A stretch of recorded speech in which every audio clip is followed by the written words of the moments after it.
Hey everyone, and welcome to Almost Cancelled. I am Peter, that is Connor, and we are going to talk about Hunters Season 1, Episode 1. It is called In the Belly of the Whale.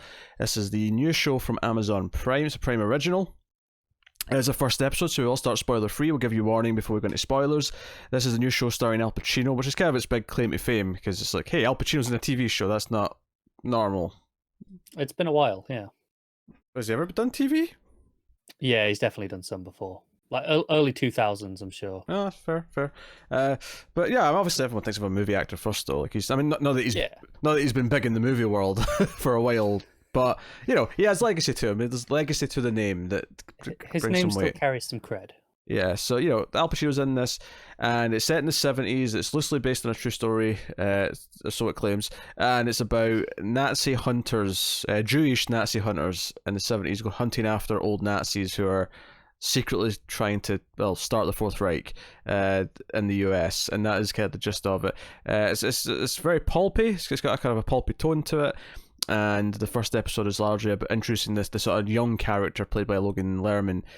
Jonah, he's kind of the main focus, and the first episode kind of almost treats him like a kind of a superhero, not just because there's some superhero references in this, but just because of the way that it's kind of about, okay, here's the tragedy that kind of sets him off on his path of becoming what he's going to become, as well as some setting up some other characters. So that is the gist of it, so we'll get into it. Like I said, start spoiler free. Cara, what did you think of episode 1 of Hunters? I like it in theory. But when I'm watching it, it feels very Tarantino. And that kind of puts me off a little bit. But I like a lot of the ideas and things that it's going for. I do think it's a bit clunky. It could have done with just a touch of subtlety near the start. And I don't even mean in the core concept of what it is. I get, sure, you know, you want to be brash and in your face about that's fine, but there's like a conversation between, you know, the main character and his grandmother in like the first 5-10 minutes that is just, here's the themes laid out for you, and I don't know, a little bit of subtlety would have gone a long way in that early part of the episode. I think it's funny because I would say I'd say I liked it. It's funny because I feel like there's a lot of things in here that I appreciate and like, and then there's some things that I don't. I kind of agree that some of the conversations going a little bit too long and they're kind of too in depth for what they are. And while you're comparing it to Tarantino, because that's what you think of when you think of Tarantino, with Tarantino, I never have that problem because his dialogue is just so good, and it's like sliding through warm butter hearing his characters talk to each other. This not so much. Can you see the comparison of where I'm coming from? The style, maybe it's not as good as Tarantino, like even for you, but I feel like it's aiming for that type of thing. I mean, I guess, but what I do like about it is kind of the pulpy aspect. The opening scene, even, like, everything's very bright and vivid colours. The opening scene treats the Nazi stuff with a bit of dark humour, as opposed to just playing it straight or playing it as, you know, they're kind of like, in this show they feel more like monsters in a pulpy adventure than they do, you know. Maybe Indiana Jones may not be the exact correct sort of comparison, but you know, they feel like they're Nazi characters in a movie as opposed to being like, here's real white supremacy at work, even though it's obviously using a lot of that as well. It's a little conflicting because you have that opening sequence, which is fun. It's kind of how I want to describe it. I mean, fun in a villainous way, sure, but yeah. Yeah, but it's fun in that kind of pulpy way, right? But it feels tonally at odds with some of the stuff later in the episode. It kind of feels like it really doesn't mesh all that well. I think, do you know what's so weird about this episode is that I feel like it's a 90-minute episode. It's not like it's not like the Reffin show where like every episode is ridiculously long, because the rest after this, barring the final, which is a little bit longer, they're all about an hour, right? The finale's about an hour 10, so this is the longest episode, is this? And I don't have a problem in theory. I'm actually quite happy about that, because so often we have problems with pilots not giving themselves enough time, and they're rushing to kind of set up what the premise of the show is. And I feel like this episode conflicts me because it kind of has a bit of the good and the bad of both examples of doing a pilot.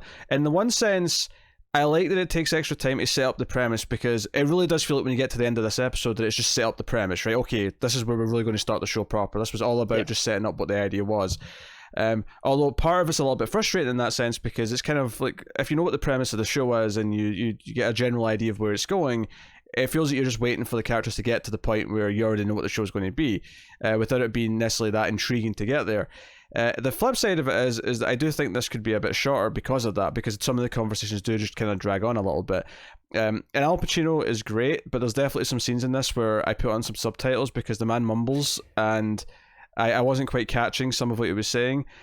So To be fair, I had subtitles on from the start, so that's kind of a moot point for me. But yeah, I didn't know. I did it because I just couldn't understand some of the sentences that were coming out of his mouth. That's always a problem.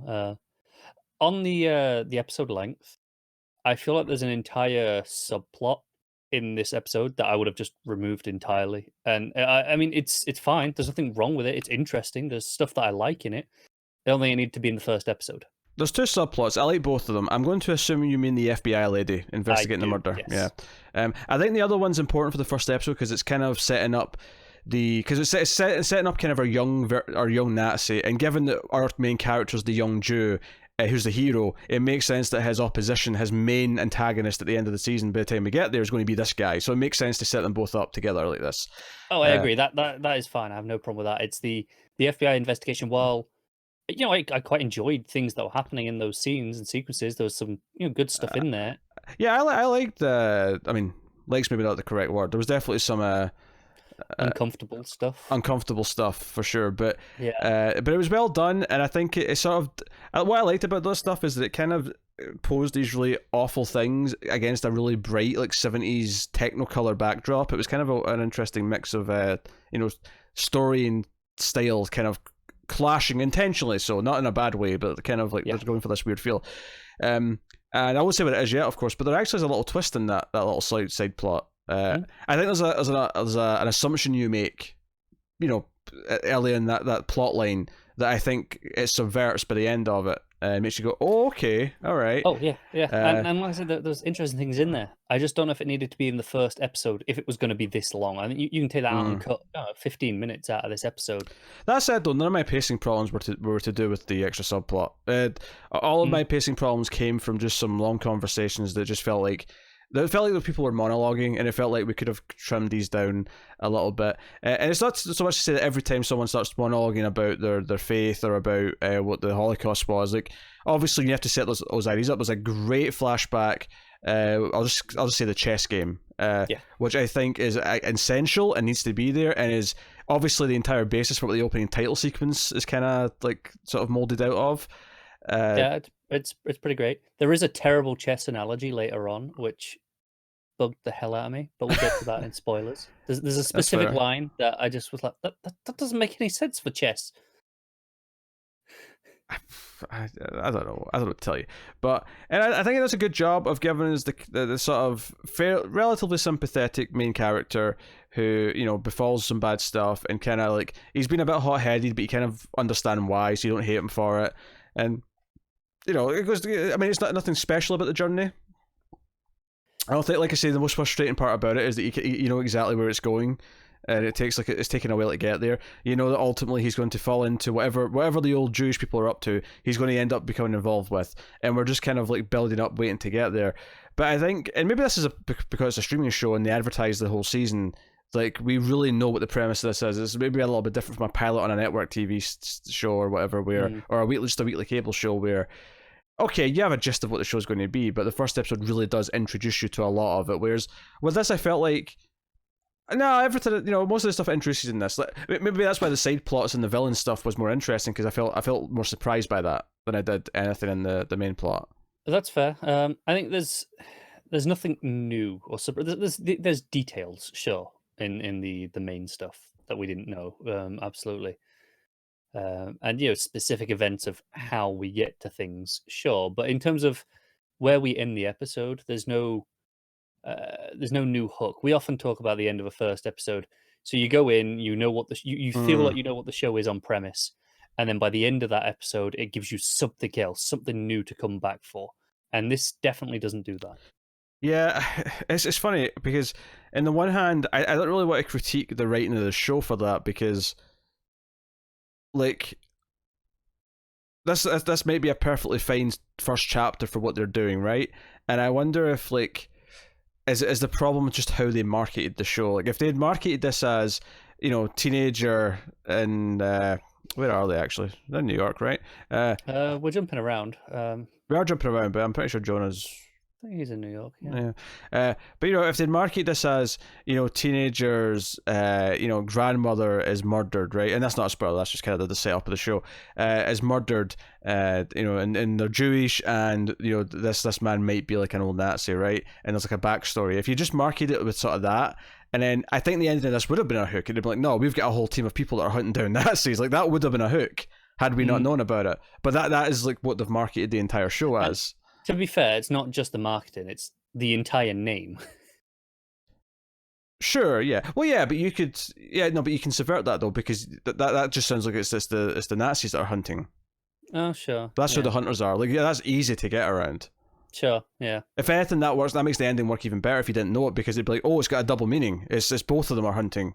No, you could be right. I think this is something that maybe we're a little too in the know. Where we heard when this was announced originally a couple of years ago now, I think, and it was always this is the premise from the very start, like before any marketing, just the initial press release of hey, this is what the show is.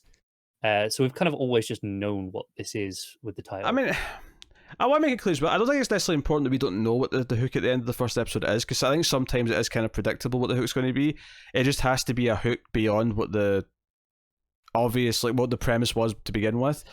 If that makes sense. I think the key thing is, okay, if you're describing the show to someone in a one sentence log line, that can be okay. You go into your first episode expecting that. By the end of your first episode, there should be something more on top of that one sentence log line, and I don't know if this does have that. Yeah. Which I guess goes back to my problem of saying, well, the logline maybe just was wrong for this. Maybe they should have refocused, but then they wanted to sell what the story was. It kind of goes back to like some cable shows, or in this case, the streaming shows that are, especially ones that are put out binge style, they're kind of sold as like, 8-hour, 10-hour movies as opposed to a TV series. And they expect most people to just go out to the next episode. They don't expect weirdos like us to stop and sit and review and discuss how good the first episode was on its own. I think it's interesting though you say that, because this is 90 minutes, this first episode. This was, for all intents and purposes, a movie in its own right. It's feature length. Yeah. I think there are a lot of people who do binge watch TV and will watch, 2 or 3 episodes of a thing at a time. When there's an episode of this length, they might just watch the one. Yeah, they might. So yeah, I mean, I think it's got some potential. It's hard to say. This actually genuinely does feel more like the most shows that have, these streaming shows that have their 8 or 10 episodes that go up at once. I've not actually checked how many this is. Let me just have a quick scroll here. 10, I think. You're right, it is 10.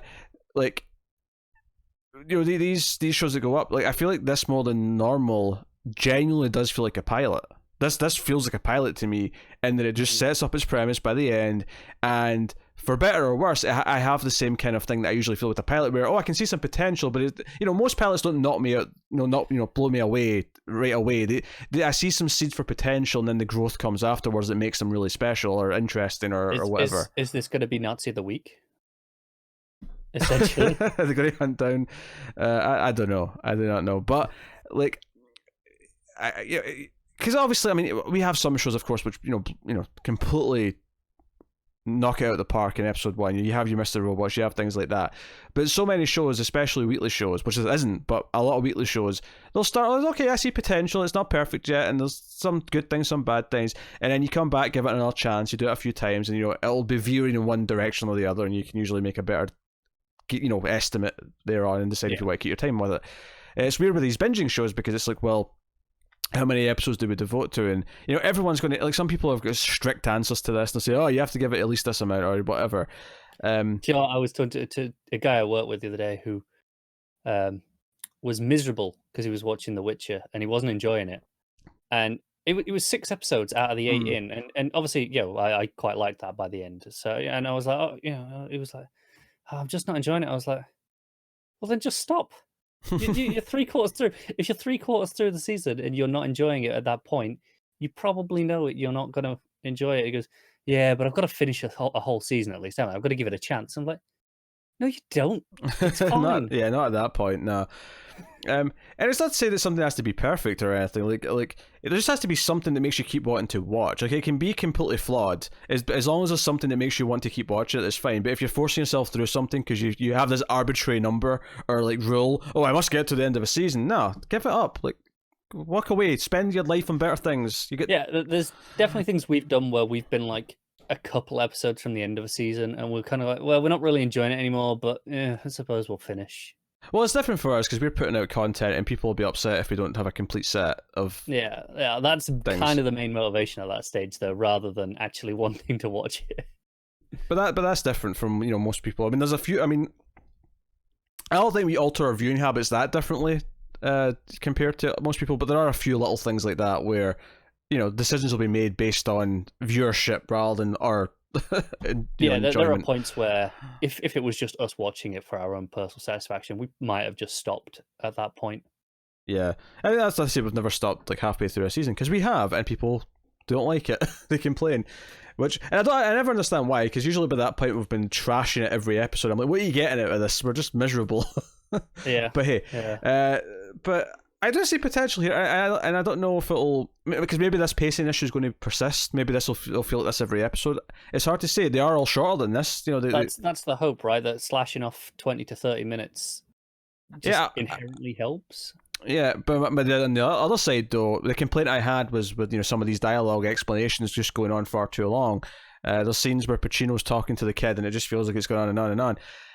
Like my worry is that that's just part of the writing, and that'll be there. And the reason why the rest are shorter is because maybe they do what you said, is that they'll just have one subplot per episode as opposed to two. So that's how they cut down that extra. It's just less scenes rather than shorter scenes. Yeah, it's less scenes, but the pacing still feels the same. So that is the concern. That said, though, even if the pacing is still a bit spotty, like can it overcome that? Because there are some scenes in this. The villainous Nazi. The villainous Nazi. What I mean is the young Nazi is what I mean. The sort of the main bad guy we kind of meet. He has some pretty good scenes from like I don't know what I could say action, but like has thrillist point of view. Yeah, his kill scenes, I suppose, if you want to call them that, or whatever. Like, they're pretty well done. There's a couple of nice moments in the direction with some of that stuff, which is cool. I think the cast for the most part are pretty solid. There wasn't a whole lot of. No one stood out as being particularly weak or just not in the right role or anything like that. Yeah, and the Nazis are a little hammy, but it's very intentional. They're kind of going for, like I say, adventure villains kind of thing. So I will say just one other thing that I do hope they cut back on is the rather insane amount of superhero referencing. There was a scene towards us. The first scene we have with Jonah, and they've just walked out of Star Wars, because it's 1977. They've just walked out of Star Wars, and they're debating Darth Vader and how much of a villain he is. And they start bringing up, and do you know what? Credit to them, though. These were all DC characters, so I have to give them a little bit of props for that. He brings up Batman, Superman, Green Lantern, and so on. But yeah, it was a bit weird, and also obviously the reason why he's bringing them up is like, he's trying to justify because Batman's killed people, Superman's killed people, and I'm like, yeah, and that's something we've fixed since the 70s. So shut up. Yeah, and do you know what is the thing though about this is if it was just like his thing with the superheroes, I could kind of like, okay, he's into it, fine. But it feels like every character's that someone else started going, hey, you're not Peter Parker, or like there's all sorts of stuff. Yeah, that one stuck out. I will say that I thought it was fine. Later on, Pacino said something. You're not one of these caped, whatever. He's a Jewish word. I can't remember what the word was, but it was some sort of these caped schmutvas or something like that. I don't know what he said, but that made sense to me because he's kind of making fun of him because he's saying, hey, you like superheroes and you're trying to be a superhero. And the first thing he did when he got into his house was like, hey, you're like Bruce Wayne rich. Exactly, yeah. And again, that was Jonah making that reference. So yeah, he's a comic nerd. That's fine. Like, I'm fine with that. And he has actually, and I actually kind of liked how they did this. Like visually, I mean, in the direction, showing his like intuition, his like I'll call it detective vision. Where he kind of sees patterns and shapes and like letters and and he kind of figures things out. Because when he's in the police station at one point, this is just a small little tidbit, but he's in the police station and they've got like a map up with like X's on it because they're trying to like track down this rapist who's been like on the loose. And he like in like 10 seconds just turns to the detective and says, "Yeah, like this bus route. Like he's clearly taking this bus route." Yeah, just getting off at different stops. And the detective just stares at it with like, "Oh my god, he's cracked it." Oh shit. Yeah. So they're establishing that he is kind of a wunderkind, to use a German word to keep this all in theme. But so I thought they did it visually because it was kind of like the letters, because later on when he's looking at this like puzzle box thing or on the map, it's like the lines sort of like flash white, the ones that are relevant. I thought it looked nice but not over the top. It was clear, so you understood what was happening, but not garish. But, yeah, not distracting. It wasn't like things popping up off the screen. It was just a subtle highlight. Yeah, it wasn't like you're watching Sherlock and like all the text messages were all popping up and there was like which is fine in that show. Yeah. Would have been very distracting here. So we're going to spoiler warning then for the first episode of Hunters and talk about some of the stuff in here. The opening scene, it's just this barbecue. It's big backyard and it's very sunny and bright. Everything's very vivid. Like the colors are popping so much that it almost looks like everything's on a green screen. It's not, but it almost looks like it because everything's so vivid and just popping so much. But it's basically this guy's brought his wife to meet his boss at this family barbecue, and she recognizes him from when she was a little girl. She recognizes him as a Nazi, and she's frozen with fear. And it's all presented as a one-shot take where it's kind of like this overhead view and it kind of comes in, comes back down again and sort of goes back and forth. Well yeah. And basically when she yells that he's a Nazi like 3 times and she's like, "Someone call the police," and everyone's kind of looking at her like, "What, you crazy?" Eventually the guy that she's accusing, this older guy, just pulls out a gun and shoots all of his family, including his 3 children, and her husband, everyone else around, his wife, everyone. And it's just the girl who's left. And he comes in and it's like, "You know what, I've been building this alias for 30 years and you come along and ruin it." Because he's working like in the government. He's just got a new position and he's like getting fairly high up. Yeah. And this, we see him once again later where he calls in the younger guy who ends up being kind of like clearly the new sort of protege dude who's joining the team, as it were. He's out to prove for himself like how useful he is. And we see multiple scenes with him, and his scenes are quite violent. The scene in the bowling alley where he goes to convince the congressman to pass this bill that they're trying to get through. Rather delightful. Yeah, he beats up some guys with a bowling ball, including putting the bowling ball in their mouth and then sort of hitting their head on it so that their teeth all just kind of get knocked out. And I thought it was impressive that you don't see like a lot of like teeth or anything like that. You just kind of hear the crack. Oh, you feel it though. You definitely feel it. It's visceral without showing. Like, there's actually not a ton of blood or anything going flying. There's not a lot of teeth going everywhere or anything like that. Like, you can see this being really, really gory if you wanted it to. But it's very visceral, and you do feel it even more so than if it had played the other way, probably. And the final shot as well is quite nice because as he's convincing him, it's this intense close-ups, a 2-shot intense close-up of both of them. The background's very out of focus, very low, shallow depth of field. And when he sort of says, "Hey, you won't tell anyone about this because you don't want us to come back and have to silence you," and obviously at this point the congressman's scared, and he's like, "Yeah, I won't say a word. I'll get the bill through." And he agrees to what he was saying. He's terrified at this point. The Nazi just walks out of focus, right? So the shot stays where it is, and we still have the congressman, his half of the 2-shot where they were facing each other. He's still in frame and focus. The camera doesn't move. But because of where it's positioned, you see just the one of the bowling alleys behind him, like super out of focus, and we just see the Nazi go up, and with the ball that he's used to beat people up, he takes a throw, not a throw. What do you call it in bowling when you take a turn? Take a bowl? Know. Just take a bowl. Maybe that doesn't sound right, does it? Throw sounded closer. I've been bowling. I just don't know what you call in this. Yeah, I've been tons. You take your turn, don't you? But anyway, he takes a shot. Maybe takes a shot. Maybe. Yeah. Anyway, he gets a strike, but it's all in the background, just focusing. I mean, I'm sure they could have probably just assisted this with somehow merging like a good take with the good first part. Been difficult, no. Yeah, but at the same time, though, a part of me goes, I hope that happened in one take. I hope he genuinely went up and got a strike Just after. nailed it, because it's Yeah, not impossible. it's not. No, I mean, hell, I've had strikes, so it's not that hard. Right, exactly. You don't have to be a professional to get the odd one. Yeah. So yeah, that was a really stylistic shot scene overall. And we see him kind of like scare a girl in a laundromat, and I think what it was called there because let's be honest, we're kind of both growing up in a time where laundromats aren't as No. needed. I mean, they still exist, but I mean, I've never been in one, nor need to be in one. I mean, I've been in like as a student, Sure. so yeah, a big communal one. Yeah, so that's the thing. Yeah, but that's specifically for the student like housing, right? Yeah, but it was like with a few hundred people in the building, so it felt like, it was a bit different. Yeah, and I'm sure they still exist, but I've just never not had a washing machine on hand. It's just That like few years of my life is the only time I haven't. yeah.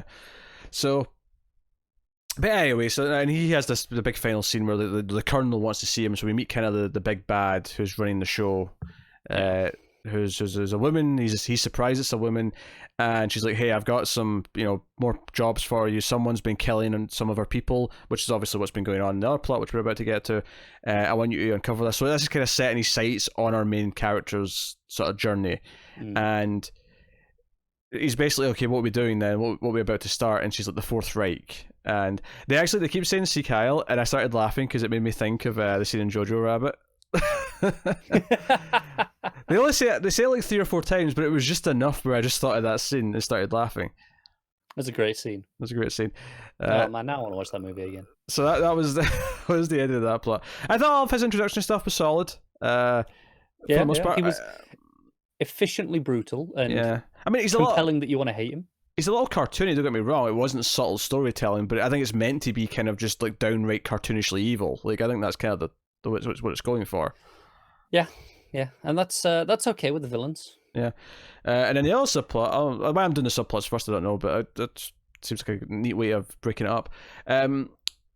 So we have this FBI lady who's called in because we meet this. I mean, before we even meet her, we meet this old woman who's sitting watching TV. She's eating, I think fudge or something like that, toffee maybe, and she's got some like models of like rocket ships and things around. I thought she was just interesting. So it's not until later you find out that she's actually someone who works at NASA, and she actually developed the rocket fuel that sent the rockets to the moon. So she's actually important. But she gets killed. She has a plumber in for the bathroom, and the plumber leaves, and she's like, "Oh, finally I can get a shower again." And which, by the way, just note here that it's very rare that someone of this age in a show or a movie goes in to take a shower and the scene just straight up does full frontal nudity. I wasn't expecting it. It was definitely a stark moment.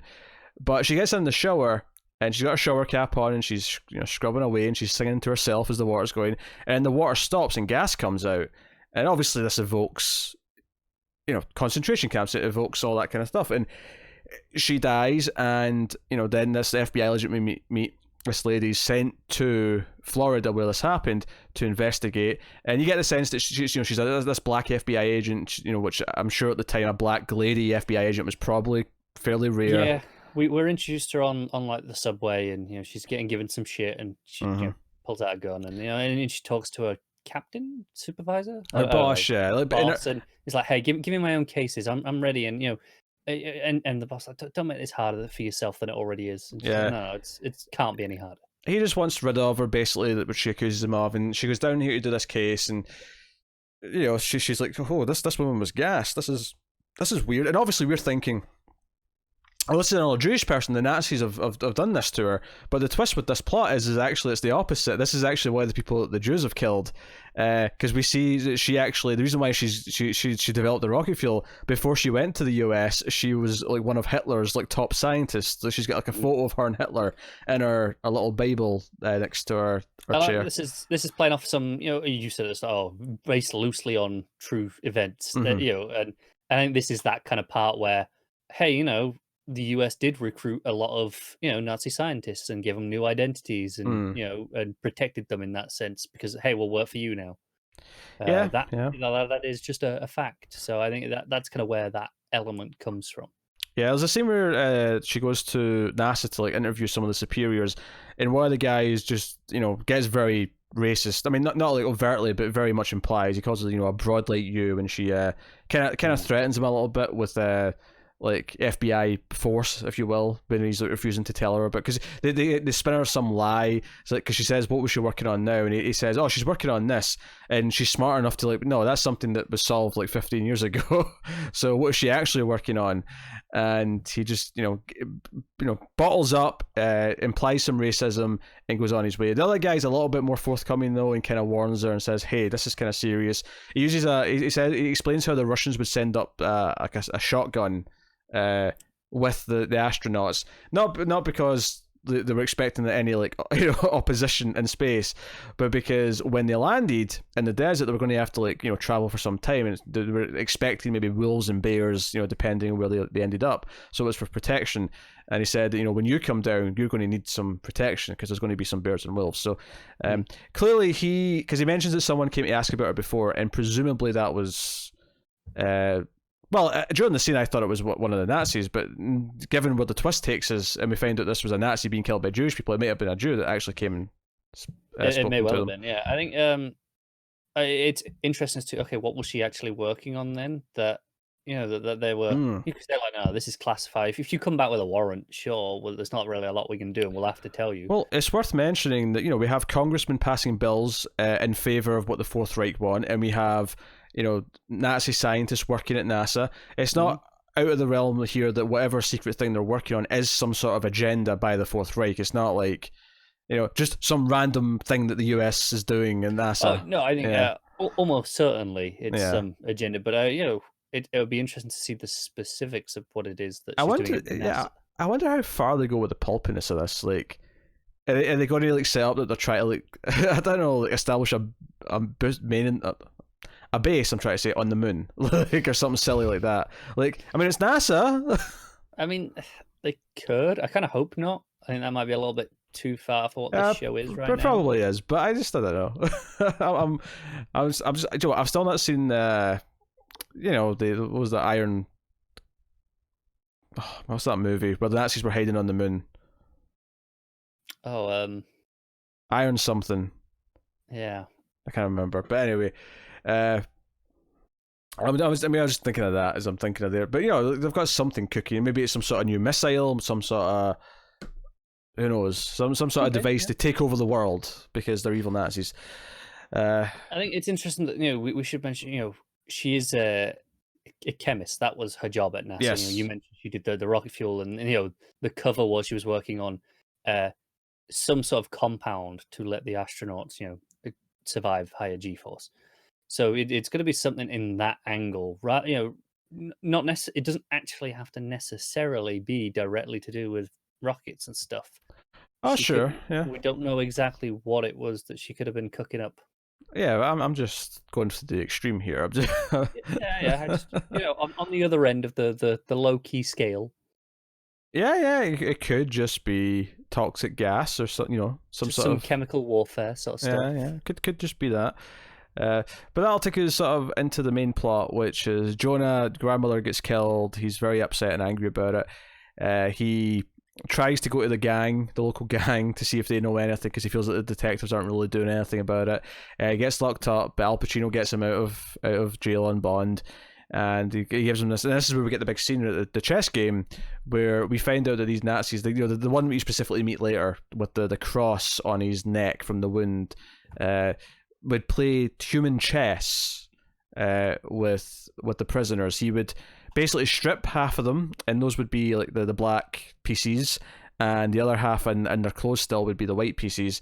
And he would force one of the Jews that Pacino knew was this great chess master. Yeah, chess master, yeah. and this Joe guy, he just wanted to beat him. They had a rivalry even before this had happened. Yeah. And this was just his way of getting back. It was like, fine, I win either way now. But when the people would get moved to the squares, the one that wins that spot based on the rules of chess would have to kill the other person.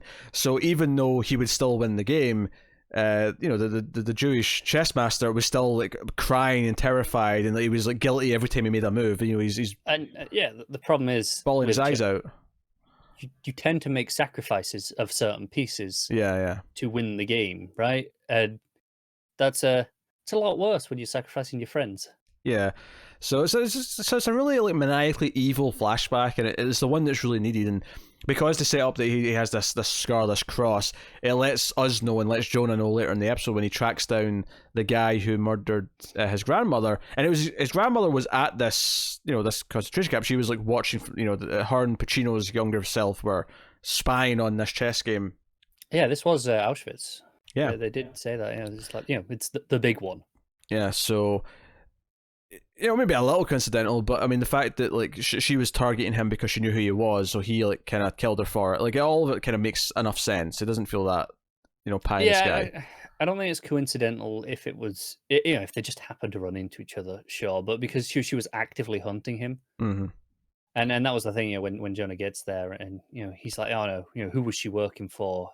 How did you find me? Yeah, because they make a point of saying later that that was the sixth kill, and they are kind of like intentionally keeping track of who they're, because the first one was accidental because they just sort of ran into someone who someone recognized, and it was like, hey, this guy might be, and that's kind of what started it. Pacino explains that. So, but yeah, so Jonah ends up stealing. He sneaks into the hidden Batcave, if you will, with all this like intel and just all the research and detective work. And he steals this photo of the guy. He sees a sticker on the car, and this leads him to like sort of check the phone book because he recognizes this thing. And it leads him to this toy store, and it's one of these things where the guy like pretends, feigns innocence and like confusing the whole time. He's an older man at this stage. Yeah, he's like a 70-year-old dude who's like, oh, I don't understand why you're here. Just take the money. He's like, oh, don't stab me. And he's putting up a pretty good act. He is, and it's not until he leans back enough that you see the deep part of his neck, and you see the cross, the scar that we heard he got, and you know it's him. But of course, he knocks out Jonah with a sort of sucker punch with a gun, and he starts questioning him, and he starts throwing darts at him. Was this making you sort of like flinch a little bit every time he threw a dart at him? It was uncomfortable. Yeah. Yeah. I'm amazed he wasn't in like more pain, reacting more. I honestly, I mean, this is just a guy thing, but I was absolutely terrified that one was going to hit him right in the crotch. Like that was my concern. Everywhere else, like, okay, it'll hurt, but it's flesh, right? Yeah, I've been hit by a dart before. It hurts. It's not like the worst pain ever, but it hurts. I'm sure it does hurt. Yeah, like it hurts to have it once. This was like a lot. He's built. I would not want to be in that chair. By the time he's on the sixth dart, he's built up some tolerance. I mean, no, that's true with pain to a point where you kind of just hit a barrier, right? Yeah. So and it's like, well, any more now, and it's just it's not any worse. Well, that's why people who are good at torturing have to like take breaks to let people recuperate a little bit, because if it gets to a point where no more pain will do anything. Yeah. So, which is a really dark thought, but hey, that's just what it is. And of course, Jonah, when the guy's distracted, he's able to like get out of the chair, and a bit of a fight ensues. He's maybe going to win with a knife, but he's going to lose. It's just going the wrong way, and then Pacino comes in and stabs the Nazi through the neck. Yeah, I was gonna say it's because he hesitates though as well. Like Jonah has the knife at his throat, and then just hesitates enough, and and he gets turned around on. Yeah, so that's when Pacino takes him back, and we get a long scene of him explaining. And and this was kind of one of the scenes where I feel like he over-explained it a bit too much. I get it. Yeah. Also, the terrible chess analogy line, which I go on. He's like, oh, you thought we were pawns, but we were actually kings. I'm like, that doesn't make sense in context of chess. Kings are defenseless. They're shit. Like, sure, they're victim, but they can't do anything. Yeah, but would the line sound cool if you said queens? Maybe not, but they don't have the line. Like, it just like he could have said, "You thought we were pawns, but we were actually playing the game." Sure, or something like that. There's other ways you can do it, but if you're intentionally doing the chess thing, which obviously that is such a big theme that they're going for. That just really frustrated me because like kings are like the worst. They're as bad as pawns. Yeah, I mean they're not worse than pawns though. They can still move left and right, right? Yeah, and backwards, but Yeah, they got still more only one choices. square at a time. Like they got, and you know they're pretty defenseless. But it's still more than pawns, at least. I mean, yes, it's better than pawns, but it's on the hierarchy. It's like pawns, then the king, then everything else above that. Yeah, the horsey and the knight. I know. I'm cracking a joke. Why is it? Wait, what do you call the one on the end? Because everyone, there's two names that people tend to go with. I'm intrigued. I always mix up where the bishop and rook are, so whatever one that is. Okay, you went with rook. So because some people will just call it the castle. Oh, no, I intentionally say horsey to wind up people who like chess because I think it's funny. There are people who call the rook the castle, and it's just and it seems like a really weirdly even split as to who you ask. So I was intrigued then.